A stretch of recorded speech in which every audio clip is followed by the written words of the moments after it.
Hello students, देखो last class में हमने बात की थी श्रोडिंगर वेव इक्वेशन के बारे में। श्रोडिंगर वेव इक्वेशन क्या होती है, किस तरीके से उसका डेरिवेशन होता है और हम उससे किस तरीके से प्रूव कर सकते हैं रेडियल नोड और एंगुलर नोड को, वो हमने देखा था, राइट। तो श्रोडिंगर वेव इक्वेशन कंप्लीट हो चुकी है और मैंने आपको बोला था कि कुछ डेफिनेशन जो है या फिर कुछ पॉइंट्स जो हैं वो बाकी रह गए थे एटॉमिक स्ट्रक्चर के, जो कि हमें पहले पढ़ने चाहिए थे, राइट। तो उसको आज हम कंप्लीट करने वाले हैं। तो छोटा सा लेक्चर होगा आज का। तो देखो हमारे पास में टोटल 6 टाइप की डेफिनेशन है, 6 टाइप के टर्म्स हैं, उनको हमें डिफाइन करना होता है, राइट। और ये आपके बहुत जगह काम आएगा, इसलिए ज़रूरी था ये करवाना, इसलिए आपको ये लेक्चर देखना पड़ा, नहीं तो एटॉमिक स्ट्रक्चर जो है वो कल खत्म हो गई होगी, राइट। देखो सबसे पहले हम बात करते हैं आइसोटोप्स की। बहुत ही सिंपल्स है, आपको ज़्यादा दिक्कत नहीं आएगी, ठीक है।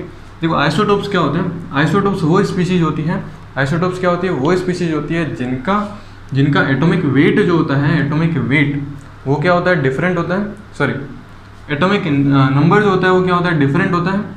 और एटॉमिक वेट जो होता है वो क्या होता है, ये देखो जब भी हम किसी भी एलिमेंट को डिनोट करते हैं तो एक्स जेड ए से डिनोट करते हैं। तो ए जो होता है वो होता है एटॉमिक वेट और जेड जो होता है वो होता है एटॉमिक नंबर, ठीक है। तो आइसोटोप्स क्या होते हैं, आइसोटोप्स वो स्पीशीज होती हैं जिनका एटॉमिक वेट तो क्या होती है, डिफरेंट, ठीक है। एटॉमिक वेट जो होगा वो क्या होगा, डिफरेंट होगा। और एटॉमिक नंबर जो होंगे वो क्या होंगे, सेम होंगे, ठीक है। और ये ही आपको पता है, अगर हमने मेंडलीफ पीरियोडिक टेबल पढ़ी है हमने, ठीक है, उसमें मैंने आपको बताया था कि मेंडलीफ पीरियोडिक टेबल का सबसे बड़ा ड्रॉबैक यही था कि आइसोटोप्स को प्लेस नहीं कर सकता पीरियोडिक टेबल के अंदर, राइट। तो ये उसका ड्रॉबैक था। तो आइसोटोप्स क्या होते हैं, वो स्पीशीज जिनके एटॉमिक वेट जो है डिफरेंट होते हैं। जैसे कार्बन के 3 आइसोटोप्स एग्जिस्ट करते हैं, ठीक है। हाइड्रोजन के भी 3 आइसोटोप्स एग्जिस्ट करते हैं, कार्बन 12, 13, 14, हाइड्रोजन 1, 2 और 3, ठीक है, जिसको हम हाइड्रोजन ड्यूटेरियम और ड्यूटेरियम बोलते हैं, राइट, इस तरीके से। हाँ, जो एग्जिस्टेंस है अगर हम बात करें तो कार्बन 12 की सबसे ज़्यादा एग्जिस्टेंस होती है, इसलिए हम कार्बन 12 को सबसे ज़्यादा लेकर के चलते हैं। तो बट ऐसा नहीं है कि कार्बन 13 और कार्बन 14 एग्जिस्ट ही नहीं करता, कार्बन 13 भी एग्जिस्ट करता है, कार्बन 14 भी एग्जिस्ट करता है, बट इन लीस्ट अमाउंट, ठीक है, इस तरीके से। अब देखो कोई भी स्पीसीज आपके पास में प्रेजेंट है, सपोज आपके पास में एक्स स्पीसीज प्रेजेंट है। अगर एक्स स्पीसीज न्यूट्रॉन का क्या करती है, एमिशन करती है। अगर कोई भी स्पीसीज से, कोई भी एटम से या फिर कोई भी एलिमेंट जो है वो न्यूट्रॉन का क्या कर देता है, एमिशन कर देता है, तो जो नया बनने वाला जो भी एलिमेंट होगा वो और उसका जो पेरेंटल जो भी होगा, दोनों के बीच में जो रिलेशन होगा वो कौन सा होगा, आइसोटोपिक रिलेशन होगा, ठीक है। तो सपोज एक्स जो है वो न्यूट्रॉन को एमिट कर देता है, देन उसके बाद में क्या बनाता है, वाई बन जाता है, ठीक है। तो इन दोनों के बीच में जो रिलेशन होगा वो कौन सा होगा, आइसोटोपिक रिलेशन होगा, ठीक है। तो जब भी न्यूट्रॉन का एमिशन होगा तो जो बनने वाला होगा और जो पेरेंट होगा, दोनों के बीच में कौन सा रिलेशन होगा, पेरेंटल एटम जो होगा वो दोनों के बीच में आइसोटोप्स का रिलेशन होगा, राइट। तो ये होता है आइसोटोप। अब देखो आइसोटोप जो होते हैं इसके अंदर केमिकल प्रॉपर्टी जो होती है वो डिफरेंट होती है, फिजिकल प्रॉपर्टी होती है सेम होती है, ठीक है, इस तरीके से। अब देखो आइसोबार की अगर हम बात करें, आइसोबार क्या होते हैं, आइसोबार्स वो स्पीशीज होती है जिसके एटॉमिक वेट जो होते हैं वो सेम होते हैं। आइसोबार जिसमें एटॉमिक वेट जो है वो क्या है, सेम है, बट चेंज क्या है, एटॉमिक नंबर में। एटॉमिक नंबर क्या है, चेंज है, यानी डिफरेंट है। जैसे कार्बन और नाइट्रोजन की अगर हम बात करें, कार्बन 14, नाइट्रोजन 14, दोनों के एटॉमिक वेट सेम है, बट इनके दोनों के क्या है, एटॉमिक नंबर जो है वो डिफरेंट है। जैसे फॉर एग्जांपल आर्गन, पोटेशियम और कैल्शियम। आर्गन का भी 40 होता है, पोटेशियम 40 और कैल्शियम 40, ठीक है। कैल्शियम, पोटेशियम के भी 2 आइसोटोप्स एग्जिस्ट करते हैं, ठीक है। ऐसा नहीं है कि सिर्फ कार्बन और हाइड्रोजन के ही एग्जिस्ट करते हैं, बहुत से एलिमेंट है जिसके आइसोटोप्स एग्जिस्ट करते हैं, बट इतने सारे एग्जाम्पल आपको रिक्वायरमेंट नहीं है, आपको सिर्फ डेफिनेशन पता होनी चाहिए। पोटेशियम की भी करते हैं, पोटेशियम 39 होता है और 40 होता है, ठीक है। तो हमने यहाँ पे 40 को यूज़ किया। तो आर्गन 40, आर्गन के भी होते हैं, आर्गन, पोटेशियम और कैल्शियम, राइट। तो इस तरीके से ये पूरा सेट का रिलेशन जो है वो कौन सा रिलेशन है, आइसोबैरिक रिलेशन।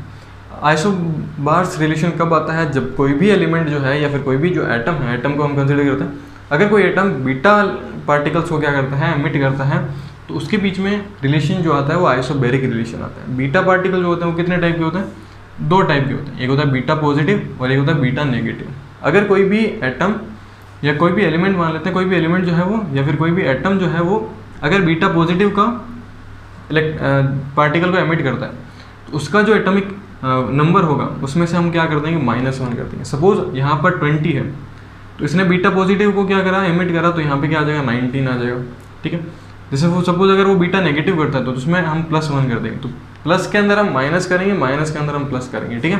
तो बीटा पॉजिटिव में हम यहाँ पे माइनस कर देंगे, बीटा नेगेटिव में हम यहाँ पे क्या कर देंगे, प्लस कर देंगे। तो जब भी बीटा पार्टिकल एमिट करेगा कोई भी एटम, तो उसके बीच में रिलेशन कौन सा होगा, आइसोबैरिक रिलेशन होगा। फिर हम बात करते हैं आइसोटोनिक रिलेशनशिप के बारे में। आइसोटोनिक रिलेशनशिप वो होता है जिसमें नंबर ऑफ न्यूट्रॉन क्या होते हैं, सेम होते हैं, ठीक है। नंबर ऑफ न्यूट्रॉन क्या होते हैं, सेम होते हैं, ठीक है। जैसे फॉर एग्जांपल हम इसमें देखें तो इसके अंदर अगर हम बात करें, इसके एटॉमिक वेट, इसका एटॉमिक नंबर और इसका नंबर ऑफ न्यूट्रॉन, तो एटॉमिक नंबर कितना है, एटॉमिक वेट कितना है इसका 4, इसका कितना है 3, इसका जेड कितना है, जेड है इसका 2 और इसका 1 है। जेड का मतलब क्या होता है, एटॉमिक नंबर होता है, ए का मतलब क्या होता है, एटॉमिक वेट होता है। अगर आपको नंबर ऑफ न्यूट्रॉन निकालना है तो नंबर ऑफ न्यूट्रॉन हम कैसे निकालते हैं, नंबर ऑफ न्यूट्रॉन हम निकालते हैं जेड माइनस ए माइनस जेड, ठीक है। तो 4 माइनस 2 करेंगे तो कितना आएगा, 2 आएगा। 3 माइनस 1 करेंगे तो भी कितना आएगा, 2 आएगा। तो जिनमें नंबर ऑफ न्यूट्रॉन सेम होते हैं उसको हम कौन सी सीरीज में रखते हैं, आइसोटोनिक सीरीज के अंदर रखते हैं, जिसके अंदर नंबर ऑफ न्यूट्रॉन सेम होते हैं। जैसे फॉर एग्जांपल हीलियम 4 और हाइड्रोजन 3, राइट, इस तरीके से। फिर हम मूव करते हैं नेक्स्ट टाइप की, वो आती है आइसोडायफर्स। आइसोडायफर्स क्या होते हैं, आइसोडायफर्स वो स्पीशीज होती है जिनमें n-p का रिलेशन चलता हो, ठीक है, जिनमें जो डिफरेंस है न्यूट्रॉन और प्रोटॉन का वो सेम हो। जैसे फॉर एग्जांपल आपके पास में लिथियम है और हाइड्रोजन है, तो अगर हम लिथियम का एटॉमिक वेट लिखेंगे तो कितना आएगा, 7, हाइड्रोजन का लिखेंगे तो 3 आएगा। इसका अगर हम एटॉमिक नंबर लिखेंगे तो कितना आएगा 3, और इसका एटॉमिक नंबर कितना आएगा 1। अगर हम बात करेंगे न्यूट्रॉन की, तो न्यूट्रॉन कितना आएगा इसका, न्यूट्रॉन आ जाएगा 7 माइनस 3 इज 4, यहाँ पे कितना आ जाएगा 3 माइनस 1 इज 2, ठीक है। अब हम बात करते हैं n माइनस पी, ठीक है। तो जो जेड होता है इसको हम किस में कंसिडर कर सकते हैं, नंबर ऑफ प्रोटॉन में कंसिडर कर सकते हैं। तो 3 माइनस 4 करेंगे तो कितना आएगा, 1 आएगा। 2 माइनस 1 करेंगे तो कितना आएगा, 1 आएगा, राइट। तो इसमें n माइनस पी का जो है वो रिलेशन सेम चलता है, रेशियो, उसको हम क्या बोलते हैं, आइसोडायफर्स बोलते हैं। और आइसोडायफर्स का रिलेशन कब आता है, जब कोई भी एटम अल्फा पार्टिकल को एमिट कर देता है। अल्फा पार्टिकल क्या होते हैं, मैंने आपको एटॉमिक स्ट्रक्चर में जब हम रदरफोर्ड एक्सपेरिमेंट पढ़ रहे थे तो मैंने आपको बताया था कि अल्फा पार्टिकल जो होते हैं वो बाई पॉजिटिव हीलियम एटम होता है, हीलियम का न्यूक्लियस होता है, ठीक है। उसको हम क्या बोलते हैं, अल्फा पार्टिकल बोलते हैं। जो भी अल्फा पार्टिकल, कोई भी एटम जो है अगर अल्फा पार्टिकल को एमिट करेगा तो उन दोनों के बीच में जो रिलेशन होएगा कौन सा आएगा, आइसोडायफर्स रिलेशन आएगा, राइट। फिर हम बात करते हैं आइसोस्टीरियर्स। आइसोस्टीरियर्स क्या होता है, ऐसी स्पीशीज जिसके बीच में नंबर ऑफ इलेक्ट्रॉन और एटॉमिसिटी जो होती है वो सेम होती है, ठीक है। अगर हम बात करें एटॉमिसिटी की, एटॉमिसिटी का मतलब होता है नंबर ऑफ एटम्स, ठीक है। कि आपको 2 मॉलिक्यूल्स दे रखे हैं, दोनों मॉलिक्यूल्स में नंबर ऑफ एटम्स अगर सेम है तो उसकी एटॉमिसिटी भी सेम है। सपोज ये मॉलिक्यूल दे रखा है CO2 और एक दे रखा है आपको N2। इसमें अगर हम बात करें एटम की, ठीक है, तो इसके पास कितने एटम है, 3 एटम है, इसके पास में कितने 3 एटम है, ठीक है। तो एटॉमिसिटी इनकी सेम है। फिर हम बात करते हैं नंबर ऑफ इलेक्ट्रॉन की, ठीक है। क्या हम बात करेंगे नंबर ऑफ इलेक्ट्रॉन की, तो नंबर ऑफ इलेक्ट्रॉन इसके पास में कितना है, कार्बन के पास में 6 होते हैं, ऑक्सीजन के पास में 1 ऑक्सीजन के पास में 8 होता है, 2 ऑक्सीजन के पास में 18 होते हैं, तो 6 + 18 आ जाएगा, ठीक है। ये कितना आ जाएगा, 6 + 18 24 आ जाएगा। फिर हम यहाँ अगर हम देखें तो एक नाइट्रोजन के पास में कितना होता है, 7 होता है, तो 7 14 हो जाएगा, और ये कितना हो जाएगा, 8 हो जाएगा। और ये कितना आ जाएगा आपका, सॉरी 24 नहीं हुआ ना, 18 8 × 8 16 होगा ना, तो 16 होगा तो ये आ जाएगा 22, और यहाँ पर भी कितना आ जाएगा 22, ठीक है। 8 × 8 + 8 16 हो जाएगा। तो यहाँ पर नंबर ऑफ इलेक्ट्रॉन कितना है 22, यहाँ पर भी नंबर ऑफ इलेक्ट्रॉन कितना है 22। तो इस तरीके से अगर नंबर ऑफ इलेक्ट्रॉन और एटॉमिसिटी किसी भी मॉलिक्यूल में सेम है तो उनको हम किस में कंसिडर करेंगे, उसको हम कंसिडर करेंगे आइसोस्टीरियर्स में। आइसोस्टीरियर्स वो स्पीशीज होती है जिसमें मॉलिक्यूल्स के नंबर ऑफ इलेक्ट्रॉन सेम हो और एटॉमिसिटी सेम हो, उसको हम किस में कंसिडर करते हैं, आइसोस्टीरियर्स में कंसिडर करते हैं। फिर हम बात करते हैं आइसो इलेक्ट्रॉनिक सीरीज़ के बारे में। आइसो इलेक्ट्रॉनिक सीरीज़ तो आप लोगों ने पढ़ी होगी। आइसो इलेक्ट्रॉनिक सीरीज़ का मतलब होता है कि सेम इलेक्ट्रॉन होंगे, नंबर ऑफ इलेक्ट्रॉन होंगे वो सेम होंगे। अगर हम बात करें एल्यूमिनियम में, तो एल्यूमिनियम की अगर हम बात करें तो एल्यूमिनियम का अगर हम जेड लिखते हैं तो इसका जेड कितना आता है 13, इसका आता है 12, 11, 10, 9, 8, 7, ठीक है। अब अगर हम बात करें नंबर ऑफ इलेक्ट्रॉन की, तो नंबर ऑफ इलेक्ट्रॉन इसमें कितने हैं, देखो नंबर ऑफ इलेक्ट्रॉन अगर हम न्यूट्रल की बात करें तो इसमें भी 13 होते, बट यहाँ पर +3 चार्ज है, इसका मतलब 3 इलेक्ट्रॉन इसने क्या कर दिए, लूज़ कर दिए, तो यहाँ पे बचेगा 10। इसने 2 इलेक्ट्रॉन लूज़ किया तो 10, इसने 1 इलेक्ट्रॉन किया तो 10, इसका तो 10 है ही, इसने 1 इलेक्ट्रॉन गेन किया है तो यहाँ पे 10 आ जाएगा, इसने 2 इलेक्ट्रॉन गेन किए तो 10 आ जाएगा, इसने 3 इलेक्ट्रॉन गेन किए तो 10 आ जाएगा, राइट। तो इसमें नंबर ऑफ इलेक्ट्रॉन जो है वो क्या है, आप देख सकते हो नंबर ऑफ इलेक्ट्रॉन सेम है, तो इनको हम क्या बोलेंगे, आइसो इलेक्ट्रॉनिक सीरीज बोलेंगे, ठीक है। इसी तरीके से ये आपने एटम लिए हैं, इसी तरीके से आपने मॉलिक्यूल्स ले सकते हो, ठीक है। जैसे फॉर एग्जांपल इसमें आपको कैलकुलेट करना है, कार्बन के पास में 6 होता है, नाइट्रोजन के पास में कितना होता है, नाइट्रोजन के पास में 7 होता है, ठीक है, प्लस इसने 1 इलेक्ट्रॉन गेन करा है तो ये कितना आ जाएगा 1 आ जाएगा, तो इसके पास में कितना आ जाएगा 14 इलेक्ट्रॉन। इसकी अगर हम बात करें तो नाइट्रोजन के पास में 7 होता है, ऑक्सीजन के पास में 8 होता है, इसने 1 इलेक्ट्रॉन को लूज़ कर दिया तो ये कितना आ जाएगा 14 इलेक्ट्रॉन। इसकी अगर हम बात करें तो 8 + 8 माइनस में कितना आ जाएगा 2 आ जाएगा, 2 इलेक्ट्रॉन इसने लूज़ कर दिए तो कितना आ जाएगा 14 इलेक्ट्रॉन आ जाएगा। फिर अगर हम इसकी बात करें तो 6 + 1 सेकेंड इसका आएगा -2, ठीक है, तो 6 + 6 कितना आ जाएगा, 6 + 6 हो जाएगा, 1 कार्बन का 6 होता है, 2 कार्बन का 6 कितना हो जाएगा 12 हो जाएगा, 12 + 2 2 इलेक्ट्रॉन इसने गेन करें तो ये आ जाएगा 14 इलेक्ट्रॉन। और अगर हम N2 की अगर हम कैलकुलेट करें तो 7 + 7 कितना आएगा 14 इलेक्ट्रॉन। तो इनके पास भी नंबर ऑफ इलेक्ट्रॉन क्या है, सेम है।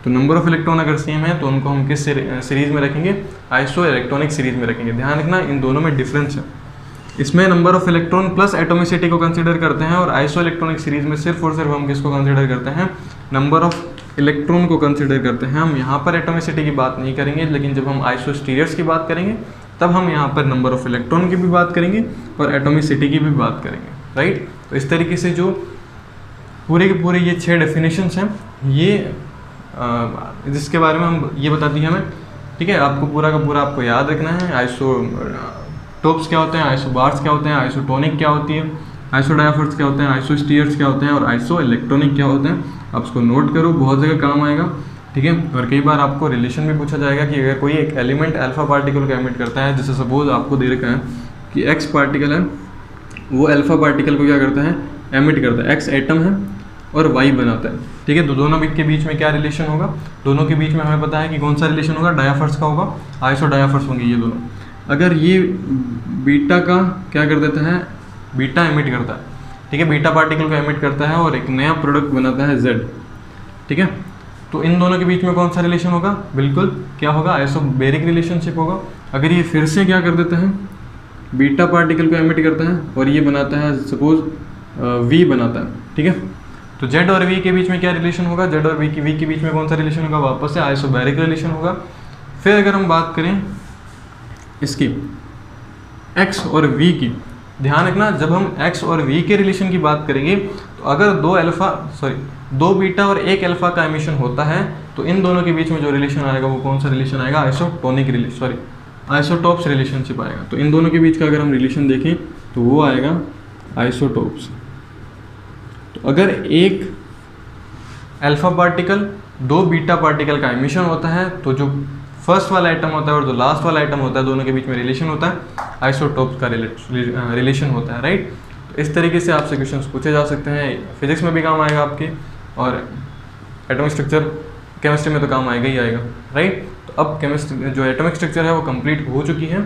नेक्स्ट लेक्चर से हम स्टार्ट करेंगे केमिकल बॉन्डिंग के बारे में, कि केमिकल बॉन्डिंग हम पढ़ेंगे, ठीक है। उसमें हम स्टार्टिंग पढ़ेंगे, पहले इंट्रोडक्शन देखेंगे किस तरीके से बॉन्ड फॉर्मेशन होते हैं, क्या क्या रिक्वायरमेंट होती है बॉन्ड फॉर्मेशन की, ठीक है। फिर हम पढ़ेंगे टाइप्स ऑफ बॉन्ड के बारे में, ओके।